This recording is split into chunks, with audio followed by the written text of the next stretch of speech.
ರಾಜಕೀಯದಲ್ಲಿ major development ಆಗಿದೆ.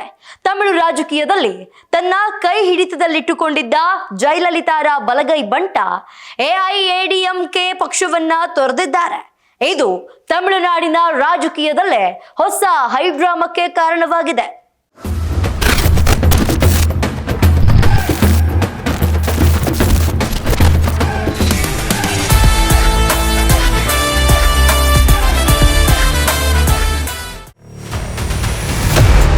ಎಐಎಡಿಎಂಕೆ ಪಕ್ಷ ತೊರೆದ ಜಯಲಲಿತಾ ಬಲಗೈ ಬಂಟ.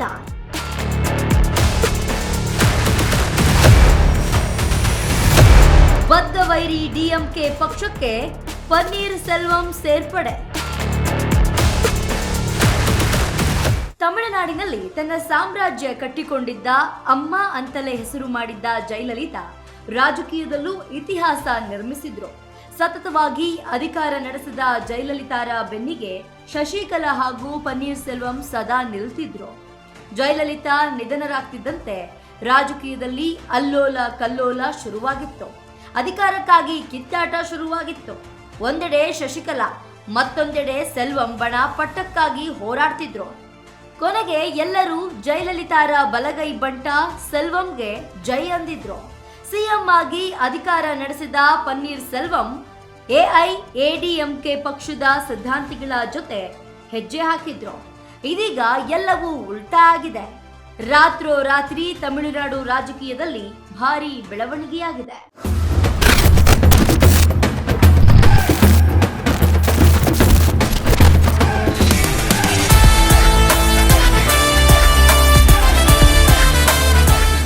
ತಮಿಳುನಾಡಿನ ಮಾಜಿ ಮುಖ್ಯಮಂತ್ರಿ, ಉಚ್ಚಾಟಿತ ಎಐಎಡಿಎಂಕೆ ನಾಯಕ ಹಾಗೂ ದಿವಂಗತ ಜಯಲಲಿತಾ ಅವರ ಮೆಚ್ಚಿನ ಶಿಷ್ಯರಾಗಿದ್ದ ಪನ್ನೀರ್ ಸೆಲ್ವಂ ಶುಕ್ರವಾರ ಡಿಎಂಕೆ ಪಕ್ಷಕ್ಕೆ ಸೇರ್ಪಡೆಯಾಗಿದ್ದಾರೆ.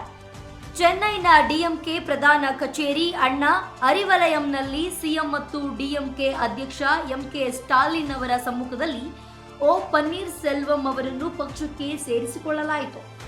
ಬೆಳಗ್ಗೆಯಿಂದಲೇ ಸ್ಥಳದ ಹೊರಗೆ ಜಮಾಯಿಸಿದ ಪನ್ನೀರ್ ಸೆಲ್ವಂ ಅವರ ಬೆಂಬಲಿಗರು ಘೋಷಣೆಗಳನ್ನು ಕೂಗುತ್ತಿದ್ರು. ಈ ವೇಳೆ ಪನ್ನೀರ್ ಸೆಲ್ವಂ ಆಡಳಿತಾರೂಢ ಡಿಎಂಕೆ ಪಕ್ಷದ ಸದಸ್ಯತ್ವ ಸ್ವೀಕರಿಸಿದ್ದಾರೆ. ಬದ್ಧ ವೈರಿ ಪಕ್ಷ ಡಿಎಂಕೆ ಜೊತೆ ಕೈ ಜೋಡಿಸಿದ ಸೆಲ್ವಂ. ಪನ್ನೀರ್ ಸೆಲ್ವಂ ಮಾತ್ರವಲ್ಲದೆ ಪನ್ನೀರ್ ಸೆಲ್ವಂ ಅವರೊಂದಿಗೆ ಎಐಎಡಿಎಂಕೆ ಪಕ್ಷದ ಹಲವರು ಡಿಎಂಕೆಗೆ ಸೇರ್ಪಡೆಯಾಗಿದ್ದಾರೆ. ಅಂದಹಾಗೆ 2022ರ ಜುಲೈ 11ರಂದು ಎಐಎಡಿಎಂಕೆಯ ಮಧ್ಯಂತರ ಪ್ರಧಾನ ಕಾರ್ಯದರ್ಶಿಯಾಗಿ ತಮಿಳುನಾಡಿನ ಮಾಜಿ ಮುಖ್ಯಮಂತ್ರಿ ಎಡಪ್ಪಾಡಿ ಕೆ ಪಳನಿಸ್ವಾಮಿ ಅವರನ್ನ ನೇಮಿಸಲಾಗಿತ್ತು. ಪ್ರತಿಸ್ಪರ್ಧಿಯಾಗಿದ್ದ ಪನ್ನೀರ ಸೆಲ್ವಂ ಅವರನ್ನು ಪಕ್ಷದ ಖಜಾಂಚಿ ಹುದ್ದೆ ಮತ್ತು ಪ್ರಾಥಮಿಕ ಸದಸ್ಯತ್ವದಿಂದಲೇ ಉಚ್ಚಾಟಿಸಲಾಗಿತ್ತು.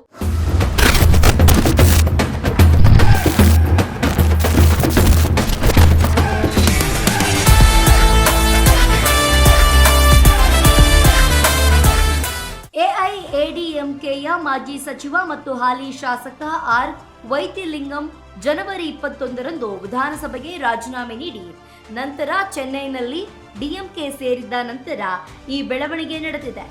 ತಮಿಳುನಾಡು ಮಾಜಿ ಮುಖ್ಯಮಂತ್ರಿ ಪನ್ನೀರ್ ಸೆಲ್ವಂ ಶುಕ್ರವಾರ ದ್ರಾವಿಡ ಮುನ್ನೇತ್ರ ಕಳಂಗಂ ಸೇರ್ಪಡೆಯಾಗಿದ್ದು 2026ರ ತಮಿಳುನಾಡು ವಿಧಾನಸಭಾ ಚುನಾವಣೆಗೆ ಮುನ್ನ ಮಹತ್ವದ ರಾಜಕೀಯ ಬೆಳವಣಿಗೆಯಾಗಿದೆ. 3 ಬಾರಿ ಸಿಎಂ ಆಗಿದ್ದ ಪ್ರಭಾವಿ ನಾಯಕ ಡಿಎಂಕೆಗೆ ಸೇರ್ಪಡೆ.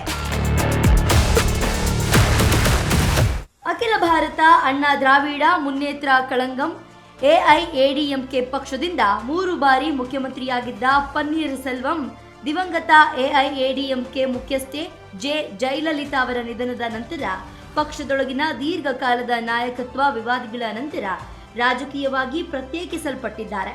ಜಯಲಲಿತಾ ಅವರ ವಿಶ್ವಾಸಾರ್ಹ ಆಪ್ತ 3 ವರ್ಷಗಳಿಗೂ ಹೆಚ್ಚು ಕಾಲ ತಮ್ಮ ಮಾತೃ ಪಕ್ಷವನ್ನ ಮತ್ತೆ ಸೇರಲು ವಿಫಲವಾದ ನಂತರ ಡಿಎಂಕೆಗೆ ಸೇರೋದು ಹಲವು ಚರ್ಚೆಗೆ ಕಾರಣವಾಗಿದೆ.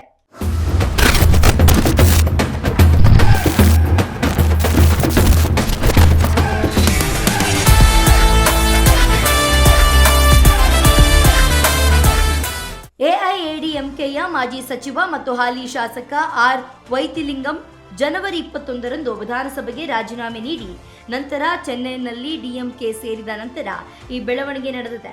ಸ್ಟಾಲಿನ್ ಪಕ್ಷಕ್ಕೆ ಪನ್ನೀರ್ ಸೆಲ್ವಂ ಸೇರ್ಪಡೆ ಬೆನ್ನಲ್ಲೇ ತಮಿಳು ರಾಜಕೀಯದಲ್ಲಿ ಭಾರಿ ಬೆಳವಣಿಗೆಗೆ ಸಾಕ್ಷಿಯಾಗಲಿದೆ.